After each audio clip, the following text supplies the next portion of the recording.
Welcome to the Ron Stokes Buckeye Weekly Update, brought to you by WOW Internet, Cable, and Phone. All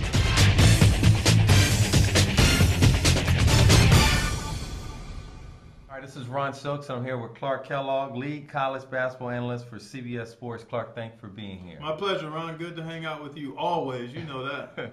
Well, I know last year when I interviewed you, you were about to take on your primary role with CBS, and you had a chance to experience your first game calling the NCAA Men's Championship game. Just tell me about that experience. Oh, it was phenomenal, Ron. It was beyond what I thought it would be. Obviously, I was excited.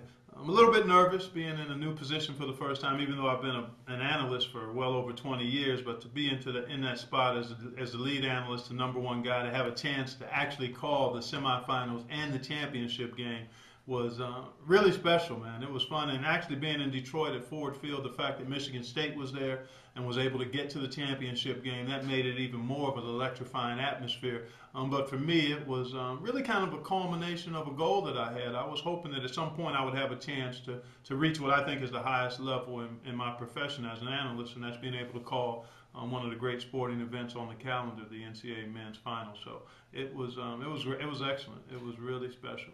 Now, in addition to those duties, you also still are working for the Indiana Pacers, correct? Yeah, I do about 20 to 25 Pacer road games on Fox Sports Indiana, the cable outlet over there in Indiana. So I've got my foot still involved in the NBA game, and as long as they'll have me, I think I'm going to continue to do that. It's a busy time, though. I call it my hurricane of hoops, because between the NBA, college basketball, and then obviously trying to watch our youngest son, Nick, play his senior year at DeSales, I get tons of basketball in. Well, that's a segue into your children. I know Talisa, your oldest, went down to Georgia Tech, and obviously Alex is your oldest son, and he is in the midst of transferring from Providence to Ohio. Yeah, it's going well. Yeah, he's actually he's a junior, but he's going to have 2 years of eligibility left. He's going through his transfer sit-out year this year at OU, but things seem to be going well. On the court, he's doing exceptionally well. Academically, he's had a couple of challenges, but seems to be on track. He's happy to be closer to home. I mean, 90 miles from driveway to campus versus over 800 makes a big difference. And when the coaching change happened at Providence after his freshman year, it became a matter of Alex realizing that his situation was changing because of the new coaching staff. And I thought he made a mature decision in evaluating some options and choosing to head to OU. Now, Nick is going to be his teammate there. Yep, Nick is signed there. He signed in November to join the Bobcats. So we're Talisa graduated in December from Georgia Tech, so we've got some yellow jacket ties. Obviously, I'm a Buckeye grad and a proud alumnus of the Scarlet and Gray, and then hopefully in a few years down the road we'll have a couple of Bobcats grads. So we've got a nice diversity and variety in terms of college affiliations. All right, we'll be back in a moment. Let's say you wake up in 2010 and there's no gravity. What would you do? You could tether yourself to a tree. You could complain about your floaty hair and the fact that your car is never where you parked it. Or, in the midst of all the chaos, you could be happy that at least one thing hasn't changed. The price of your WOW bundle. Add WOW phone or internet service to your WOW cable, and your price is guaranteed until 2011. Because it feels good to know that not everything is going up. The switch is easy. Call WOW today.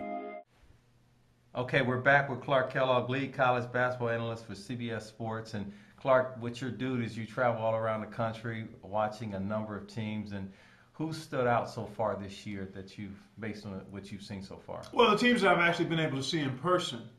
Kansas, despite losing the game I did of theirs against Tennessee, is still a team that has a combination of experience and talent and depth that would make you think they've got a really good shot to win it all come early April rather. I've seen Duke in person as well. I'll have Duke a couple more times between now and the end of the season. They're a good team. They've got size up front, and their backcourt is outstanding with Nolan Smith, John Shire, and then Kyle Singler on the wing. So they're a team that I think has a chance to maybe make a run deep into the tournament. I've seen Texas as well. Texas is a team that has hit a bit of an air pocket recently, having lost the last 2 games they played, but still a team that's very deep, very talented, has decent experience. I like Syracuse. I've not done a Syracuse game, but I like their ability to score and how difficult they are to score against playing that zone defense. So those are a handful of teams. I've seen Villanova. I don't know if anybody has more explosive guards across the board than them. So those are teams, and they're pretty much ranked accordingly. Those teams in the top 5 or 6. And I did not mention the number 1 team and the only unbeaten team in the country as we speak, and that's Kentucky. And I've seen them twice in person, and they're the real deal, Ron. Well, let's talk about the players.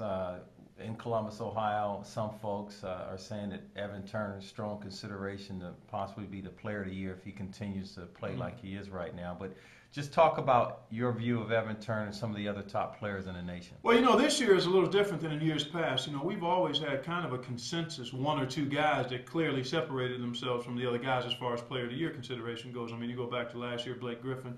You talk about the year before that, Michael Beasley, Tyler Hansbrough were pretty much it. The year before that, Kevin Durant. You had guys that really established themselves as the top 1 or 2 players in the country. That's not the case this year. I think there's a half dozen guys. Evan Turner would certainly be in consideration. I think Scotty Reynolds at Villanova is having a phenomenal senior year. John Wall, the youngster from Kentucky, we've seen freshmen win that award in the past. Kevin Durant, a most recent example. I think Damian James at Texas is another guy.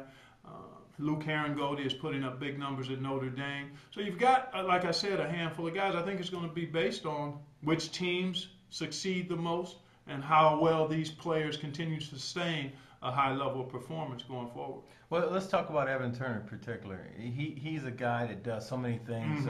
With Ohio State, he's asked to rebound, he's asked to defend, lead his team. Can you compare him to anybody that you've seen? His versatility is really, I think, what separates him. And he does have the ball an awful lot. He's expected to do probably more than any other top player is expected to do for his team. He's got to get shots for other people. He's got to really lead this team in rebounding for the most part. He's got to be able to get his own shot. He's a guy they're expecting to score the ball late in games or make the right play late in games. He's got to attack. He's got to be active and aggressive defensively. He can't really hide there. So he's probably carrying as much of a burden or as much responsibility as any player in the country in terms of everything that he has to do. And he's capable. He's got that kind of ability with his size and ball handling skills and quickness, all of the attributes you need. So that's why I think he, despite missing a handful of games, that he would still merit consideration as one of the top 5 or 6 players, or maybe even the player of the year in the country, depending on how he fares the rest of the way and how the Buckeyes do. Well, based on what you've seen, you talked about the teams around the nation. Ohio State still ranked in the top 25. They've had a tough little stretch without Evan Turner, but, again, still in great position to finish strong and make a bid to be in that final mix in the NCAA tournament. Oh, I think so. And there are a number of teams. As a matter of fact, over the next few weeks, the separation between teams hopefully is going to take place. Otherwise, the selection committee is going to have a brutal task. There are a lot of teams that are like, I like to say, graped up. Like a bunch of grapes where you can't really separate them. You talk about the top 5 or 6, but then once you get beyond that, there's 30, 35 teams outside of the top 5 or 6 that have some work to do in terms of not necessarily making the tournament, but establishing where they deserve to be seated. So I think you're going to see some very interesting things going on over the next 6 to 8 weeks. Well, again, Clark, thanks for your time. I know you're a busy man. And again, folks, Clark Kellogg, lead college basketball analyst for CBS Sports. And Clark, hopefully we'll get a chance to talk to you later in the season as things unfold. Yeah, we will, man. I'll make it a point. As long as you track me down, we'll get it done. All right, thanks, Clark. All right, Ron. Thank you for visiting Ron Stokes Buckeye Weekly Update, brought to you by WOW Internet Cable and Phone.